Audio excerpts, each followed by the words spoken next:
Welcome back to എമ്മി മലബാർ. ഇന്ന് ഞാൻ തയ്യാറാക്കാൻ പോകുന്ന റെസിപ്പി മക്രൂണിയാണ്. ഇത് സാദാ മക്രൂണി ഉണ്ടാക്കുന്ന പോലെയല്ല, ഒരല്പം ഡിഫറെൻ്റ് ആയിട്ടാണ് ചെയ്തിട്ടുള്ളത്. നമ്മൾ ഇത് തയ്യാറാക്കുമ്പോൾ വൈറ്റ് സോസ് തയ്യാറാക്കുന്നുണ്ട്.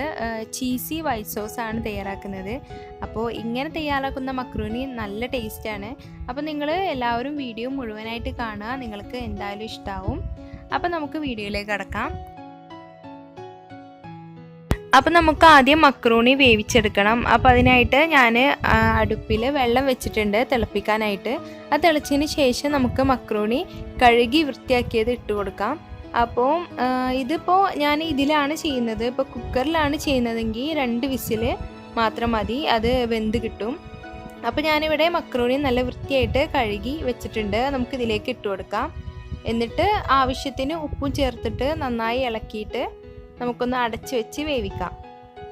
ഇത് റെഡിയാവാൻ ഒരു 15 to 20 മിനിറ്റ് മതി. അപ്പോൾ മക്രോണി ഇവിടെ റെഡി ആയിട്ടുണ്ട്. ഇനി നമുക്ക് സ്ട്രെയിൻ ചെയ്ത് മാറ്റി വെക്കാം. ഇനി നമുക്ക് ഇതിലേക്കുള്ള മസാല തയ്യാറാക്കണം. അപ്പോൾ ഒരു പാൻ അടുപ്പിൽ വെക്കുക. അത് ചൂടായതിന് ശേഷം ഞാനിവിടെ ഒരല്പം ബട്ടർ ഇട്ട് കൊടുക്കുന്നുണ്ട്. അപ്പോൾ ഈ ബട്ടറിന് പകരം നിങ്ങൾക്ക് സൺഫ്ലവർ ഓയിൽ യൂസ് ചെയ്യാം. വെളിച്ചെണ്ണ യൂസ് ചെയ്യേണ്ടതെന്നാണ് എൻ്റെ ഒരു പേഴ്സണൽ ഒപ്പീനിയൻ. അപ്പോൾ ബട്ടർ ഉണ്ടെങ്കിൽ അത് യൂസ് ചെയ്യുക, അല്ലെങ്കിൽ സൺഫ്ലവർ ഓയിൽ എടുക്കാം. അപ്പോൾ അത് മെൽറ്റ് ആയിട്ടുണ്ട്. ഇനി നമുക്ക് ഒരു മീഡിയം സൈസിലുള്ള സവാള ചോപ്പ് ചെയ്തത് ഇട്ട് കൊടുക്കാം. എന്നിട്ട് ഇത് നന്നായിട്ടൊന്ന് വഴറ്റിയെടുക്കാം. അപ്പോൾ നമ്മൾ ജസ്റ്റ് ഒന്ന് മിക്സ് ആക്കിയതിന് ശേഷം ഉപ്പിട്ട് കൊടുക്കുക. അപ്പോൾ അതെല്ലാവർക്കും അറിയാമല്ലോ, പെട്ടെന്ന് കുക്കായി കിട്ടാൻ വേണ്ടിയിട്ടാണ് നമ്മൾ വേഗം ഉപ്പിട്ട് കൊടുക്കുന്നത്. അപ്പോൾ ആവശ്യത്തിന് ഉപ്പിട്ട് കൊടുക്കാം. അപ്പോൾ മക്രോണിയിൽ നമ്മൾ ഓൾറെഡി ഉപ്പിട്ടിട്ടുണ്ട്. അപ്പോൾ ഉപ്പ് സൂക്ഷിച്ചിടുക. പിന്നെ ഞാനിപ്പോൾ യൂസ് ചെയ്തിട്ടുള്ള ബട്ടർ അൺസോൾട്ടഡ് ബട്ടറാണ്. അപ്പോൾ അതുകൊണ്ട് ഉപ്പിട്ടാൽ കുഴപ്പമില്ല. അപ്പോൾ നിങ്ങളുടെ കയ്യിൽ സോൾട്ടഡ് ബട്ടർ ആണെങ്കിൽ നിങ്ങൾ ഇപ്പോൾ സവാള ഇട്ടതിന് ശേഷം ഉപ്പിടണം എന്നില്ല. കാരണം മക്രോണിയിൽ ഉപ്പുണ്ടാവും, ബട്ടറിൽ ഉപ്പുണ്ടാവും. അപ്പോൾ നിങ്ങൾ ഉപ്പിടണം എന്നില്ല. അപ്പോൾ ഇത് ജസ്റ്റ് ഒന്ന് വഴറ്റി കൊടുക്കുക. ഇനി നമുക്കിതിലേക്ക് വെളുത്തുള്ളി ഇഞ്ചി ചതച്ചത് കൂടി ഇട്ട് കൊടുക്കാം. അപ്പോൾ ഒരു 3-4 അല്ലി വെളുത്തുള്ളിയും ഒരു ചെറിയ പീസ് ഇഞ്ചിയുമാണ് എടുത്തിട്ടുള്ളത്. അത് ജസ്റ്റ് ഒന്ന് ചതച്ചത് നമുക്ക് ഇതിലേക്ക് ഇട്ട് കൊടുക്കാം. എന്നിട്ട് ഇതിൻ്റെയൊക്കെ ഒരു പച്ചമണം ചെറുതായിട്ട് മാറുന്നത് വരെ ഇളക്കി കൊടുക്കാം. അപ്പോൾ സവാള ഓൾമോസ്റ്റ് കുക്കായിട്ടുണ്ട്. ഇത് പകുതി വെന്താൽ മതി. ഇനി നമുക്കിതിലേക്ക് തക്കാളി ഇട്ട് കൊടുക്കണം. അപ്പോൾ ഞാനിവിടെ ഒരു തക്കാളിയുടെ പകുതി മാത്രമേ എടുത്തിട്ടുള്ളൂ. കാരണം ടൊമാറ്റോ സോസ് നമ്മൾ എക്സ്ട്രാ ആഡ് ചെയ്യുന്നുണ്ട്. അപ്പോൾ അതുകൊണ്ട് ഞാൻ ഒരു പകുതി തക്കാളി എടുത്തിട്ടുള്ളൂ. ഇനിയിപ്പോൾ നിങ്ങൾ സോസ് ആഡ് ചെയ്യുന്നില്ലെങ്കിൽ ഒരു മുഴുവന് തക്കാളി എടുക്കുക. ഇനി ഇത് നന്നായിട്ട് വഴറ്റി കൊടുക്കുക. അപ്പോൾ സവാളയും തക്കാളിയൊക്കെ കുക്കായിട്ടുണ്ട്. ഇനി നമുക്ക് ഇതിലേക്ക് പൊടികൾ ആഡ് ചെയ്യണം. അപ്പോൾ ഞാനിവിടെ ആവശ്യത്തിന് ഇപ്പോൾ ഒരു 1/4 ടീസ്പൂണുള്ളൂ മഞ്ഞൾപ്പൊടി ഇട്ട് കൊടുത്തു. അപ്പോൾ പൊടികൾ ആഡ് ചെയ്യുമ്പോൾ എപ്പോഴും ലോ ഫ്ലെയിമിൽ ഇടണം, അല്ലെങ്കിൽ പെട്ടെന്ന് കരിഞ്ഞു പോവും. അപ്പോൾ നമ്മുടെ റെസിപ്പിയുടെ ടേസ്റ്റ് കംപ്ലീറ്റ് മാറിപ്പോവും, ടേസ്റ്റും കളറും എല്ലാം മാറിപ്പോവും. അപ്പോൾ അതൊന്ന് ശ്രദ്ധിക്കുക. ഇനി ഞാൻ ഒരു 1/2 ടീസ്പൂണ് ഗരം മസാലപ്പൊടി ഇട്ട് കൊടുത്തു. ഇനി ഒരു 1/2 ടീസ്പൂണോളം 1/2 മുതൽ 1 ടീസ്പൂണോളം നമുക്ക് കുരുമുളക് പൊടിച്ചതും കൂടി ഇട്ട് കൊടുക്കാം. നല്ലൊരു കളറിനും. പിന്നെ ഞാനിപ്പോൾ 1/2 ടീസ്പൂണേ കുരുമുളക് ചേർത്തിട്ടുള്ളൂ. അപ്പോൾ അതുകൊണ്ട് ഒരു 1/2 ടീസ്പൂൺ കാശ്മീരി ചില്ലി പൗഡർ കൂടി ഇട്ട് കൊടുത്തിട്ട് നമുക്കിതെല്ലാം കൂടി നന്നായിട്ടൊന്ന് ഇളക്കി യോജിപ്പിക്കുക. അപ്പോൾ ലോ ഫ്ലെയിമിൽ തന്നെയാണ് ഇപ്പോഴും. എന്നിട്ട് ഇതിൻ്റെയൊക്കെ ഒരു പച്ചമണം മാറുന്നത് വരെ നമുക്ക് നന്നായിട്ട് ഇളക്കി യോജിപ്പിക്കുക. ഇപ്പം ഞാനിവിടെ സ്പൈസായി യൂസ് ചെയ്തത് നമ്മുടെ കുരുമുളക് പൊടിയും പിന്നെ കാശ്മീരി ചില്ലി പൗഡറാണ്. അപ്പോൾ ഇങ്ങനെ പകുതിയായിട്ട് എടുക്കണം എന്നൊന്നുമില്ല. രണ്ടും ഏതെങ്കിലും ഒന്നെടുത്താലും മതിയാകും. ഇപ്പോൾ പൊടികളുടെയൊക്കെ പച്ചമണം മാറി തുടങ്ങിയിട്ടുണ്ട്. ഇനി നമുക്ക് ഇതിലേക്ക് സോസ് ആഡ് ചെയ്യാം. അപ്പോൾ ഞാനൊരു 2 ടേബിൾ സ്പൂണോളം ടൊമാറ്റോ സോസ് ആഡ് ചെയ്തിട്ടുണ്ട്. എന്നിട്ട് നന്നായിട്ട് മിക്സ് ചെയ്യുക. അപ്പം ഞാൻ പറഞ്ഞില്ലേ, നിങ്ങൾക്ക് സോസ് ഇല്ലെങ്കിൽ നിങ്ങൾ ഒരു തക്കാളി മുഴുവനായിട്ട് എടുക്കുക. സോസ് ഉണ്ടെങ്കിൽ നിങ്ങൾ ഇതുപോലെ ചെയ്യുക. ഇനി ഞാൻ ഇതിലേക്ക് ഒരു പകുതി ക്യാപ്സിക്കം ചോപ്പ് ചെയ്ത് കൂടി ഇട്ട് കൊടുക്കുകയാണ്. ഒരു കുഞ്ഞു ക്യാപ്സിക്കായിരുന്നു, അതിൻ്റെ പകുതിയാണ് ഇട്ട് കൊടുക്കുന്നുള്ളൂ. അപ്പോൾ ക്യാപ്സിക്കം അവസാനം ഇടുക.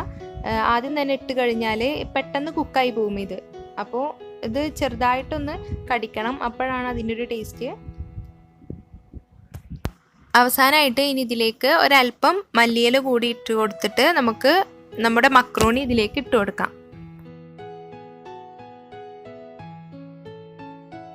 അപ്പോൾ നേരത്തെ സ്ട്രെയിൻ ചെയ്ത് മാറ്റി വെച്ച നമ്മുടെ മക്രൂണി ഇതിലേക്ക് ഇട്ട് കൊടുക്കാം. അപ്പോൾ ഞാനിത് സ്ട്രെയിൻ ചെയ്യുമ്പോൾ ഒരല്പം വെള്ളം ഒഴിച്ചിട്ടാണ് ഇത് സ്ട്രെയിൻ ചെയ്ത് വെച്ചത്, അല്ലെങ്കിൽ ഇത് ആകെ കട്ട കെട്ടി പോവും.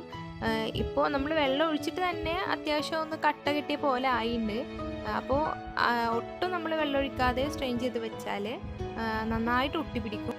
ഇനി ഇതിൻ്റെ മസാലയൊക്കെ എല്ലാ ഭാഗത്തേക്കും വരുന്ന രീതിയിൽ നന്നായിട്ട് മിക്സ് ചെയ്ത് കൊടുക്കുക.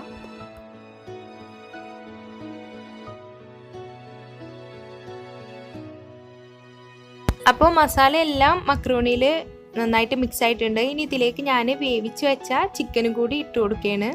അപ്പോൾ ഉപ്പും കുരുമുളകും മഞ്ഞളും ഇട്ട് വേവിച്ച് വെച്ച ചിക്കനാണിത്. അത് ഇതിലേക്ക് ഇട്ട് കൊടുക്കുക. എന്നിട്ട് നന്നായിട്ട് മിക്സ് ചെയ്യുക. അപ്പോൾ ഇതിവിടെ റെഡി ആയിട്ടുണ്ട്. ഇനി നമുക്ക് ഇത് മാറ്റി വെക്കാം.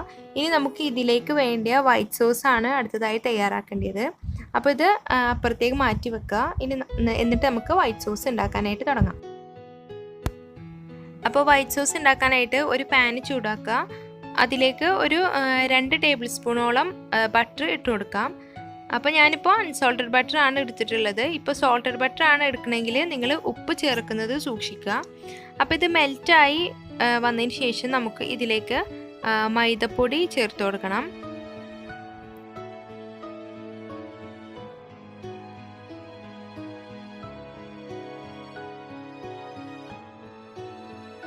അപ്പോൾ 2 ടേബിൾ സ്പൂൺ ബട്ടറിലേക്ക് ഞാൻ 3 ടീസ്പൂൺ മൈദയാണ് ചേർത്ത് കൊടുത്തിട്ടുള്ളത്. എന്നിട്ട് നന്നായിട്ട് മിക്സ് ചെയ്യുക. അപ്പോൾ ലോ ഫ്ലെയിമിൽ വെക്കുക. മൈദ ഒട്ടും കരിഞ്ഞു പോകരുത്. ഞാൻ ഇതിന് മുന്നേ വൈറ്റ് സോസിൻ്റെ റെസിപ്പി ചെയ്തിട്ടുണ്ട്. ഒരു ബ്രെഡിലേക്ക് വൈറ്റ് സോസ് വെച്ചിട്ട് ഞാൻ ചെയ്തിട്ടുണ്ട്. പക്ഷേ സ്വീറ്റ് ആയിട്ടാണ് ചെയ്തിട്ടുള്ളത്. ഇത് നമ്മുടെ പാസ്ത സോസ് തയ്യാറാക്കുന്ന പോലെയാണ് ഇപ്പം ഞാൻ ചെയ്യുന്നത്. കുറച്ച് സ്പൈസി ആയിട്ടാണ് ചെയ്യുന്നത്. അപ്പോൾ നമ്മൾ മൈദ ഇതിൽ മെൽറ്റ് ചെയ്തെടുക്കുമ്പോൾ ഉള്ള ബെനിഫിറ്റ് എന്താണെന്ന് വെച്ചാൽ നമ്മൾ പാല് ചേർക്കുമ്പോൾ കട്ട കിട്ടാതെ നമുക്ക് കിട്ടും. മറ്റേത് നമ്മൾ പാല് ചേർത്ത് കഴിഞ്ഞതിന് ശേഷം മൈദപ്പൊടി ആഡ് ചെയ്യുകയാണെങ്കിൽ ആകെ കട്ട കെട്ടി പോകും, സോസ് കറക്റ്റ് കിട്ടില്ല. അപ്പോൾ നമുക്ക് ജസ്റ്റ് ഒന്ന് റോസ്റ്റ് ചെയ്തെടുക്കാം. കരിഞ്ഞു പോകരുത്, അത് സൂക്ഷിക്കുക. ഇനി നമുക്കിതിലേക്ക് പാല് ചേർത്ത് കൊടുക്കാം. അപ്പോൾ ഇവിടെ 1 കപ്പ് പാലാണ് ഞാൻ ചേർത്ത് കൊടുത്തിട്ടുള്ളത്. എന്നിട്ട് മീഡിയം ടു ലോ ഫ്ലെയിമിൽ ഇട്ടിട്ട് വേണം നമ്മളിത് കുക്ക് ചെയ്തെടുക്കാനായിട്ട്. ജസ്റ്റ് ഒന്ന് തിക്കായി വരണം നമ്മുടെ ഈ സോസ്.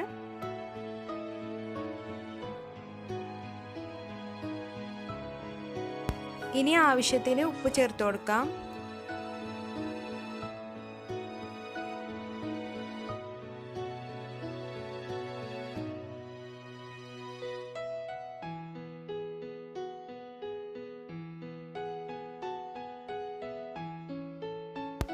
അപ്പോൾ സോസ് നല്ല തിക്കായി വന്നിട്ടുണ്ട്. അപ്പോൾ നമുക്ക് ഫ്ലെയിം ഓഫ് ചെയ്യുന്നതിന് മുന്നേ ചീസ് ആഡ് ചെയ്ത് കൊടുക്കുക അതിലേക്ക്. അപ്പോൾ ഇതിൻ്റെ ചീസിൻ്റെ ഫ്ലേവർ ഇഷ്ടമില്ലാത്തവർക്ക് ഇത് ചേർക്കണമെന്നില്ല. വെറും ഈ വൈറ്റ് സോസ് മാത്രം നമ്മുടെ മക്രോണിയിലേക്ക് ഇട്ട് കൊടുത്താൽ മതി. എന്നിട്ട് ചീസ് മെൽറ്റ് ആവുന്നത് വരെ ഇളക്കിക്കൊണ്ടിരിക്കുക. മെൽറ്റ് ആയതിന് ശേഷം നമുക്ക് ഇതിലേക്ക് പൊടികൾ ആഡ് ചെയ്യാനുണ്ട്.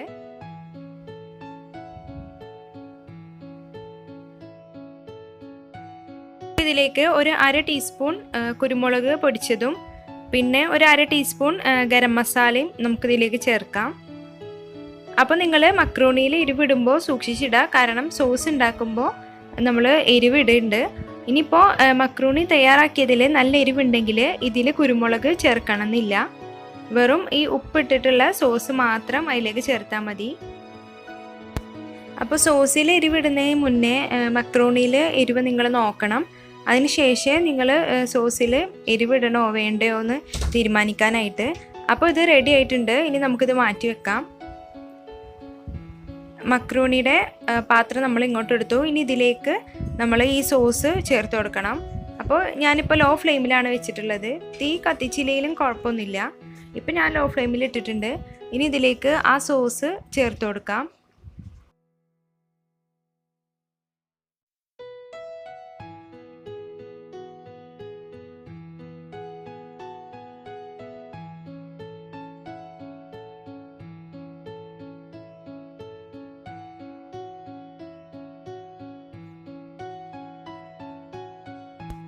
അപ്പോൾ സോസ് കംപ്ലീറ്റ് ആയി ചേർത്ത് കൊടുത്തു. ഇനി നന്നായിട്ട് മിക്സ് ചെയ്യുക. ഇതിൻ്റെ എല്ലാ ഭാഗത്തേക്കും ആ സോസ് എത്തണം. അതുവരെ മിക്സ് ചെയ്തുകൊണ്ടിരിക്കുക.